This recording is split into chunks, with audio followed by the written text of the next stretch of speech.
دوستو 1977 میں martial law نافذ کرنے اور پھر 1979 میں بھٹو کی پھانسی کے بعد جنرل ضیاء الحق کو انتہائی غیر محفوظ شخصیت کے طور پر حفاظتی اقدام کیے گئے، کیونکہ پاکستان اور غیر ملکی اداروں نے بھٹو کے حامیوں کی جانب سے ضیاء الحق کے خلاف کارروائیوں کے خدشات کا اظہار کیا تھا۔ 1977 کے بعد سے ہی ضیاء الحق کی تمام مصروفیات کو حد درجہ خفیہ رکھنے کی کوشش کی جاتی، ماسوائے ایسی مصروفیات کے جو عوامی نوعیت کی ہوتی تھیں۔ ان کے سفر کے دوران مختلف ایجنسیوں کے سینکڑوں جوانوں کو حفاظتی ڈیوٹی پر متعین کیا جاتا۔ یہی وجہ ہے کہ ان کے خلاف کارروائی کرنے والوں نے بھی محتاط رویہ اپنایا اور عام نوعیت کے حملے کی کوئی خبریں سننے میں نہیں آئیں۔ تاہم ڈیلی دی نیوز میں چھپنے والے میر مرتضیٰ بھٹو کے انٹرویوز سے، جو کہ کامران نے مختلف مرحلوں میں ریکارڈ کیا،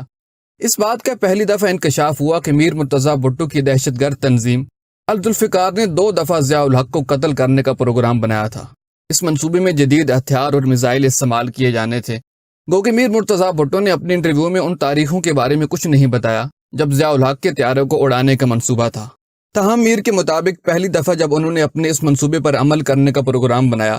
تو میزائل کے سسٹم کے کام نہ کرنے کے باعث ضیاء الحق کا طیارہ بچ گیا، مگر دوسری بار اسلام آباد میں ضیاء الحق کے طیارے پر میزائل فائر کیا گیا تو وہ صحیح نشانے پر نہ لگ سکا اور اس حملے سے بھی جنرل ضیاء الحق بچ نکلے۔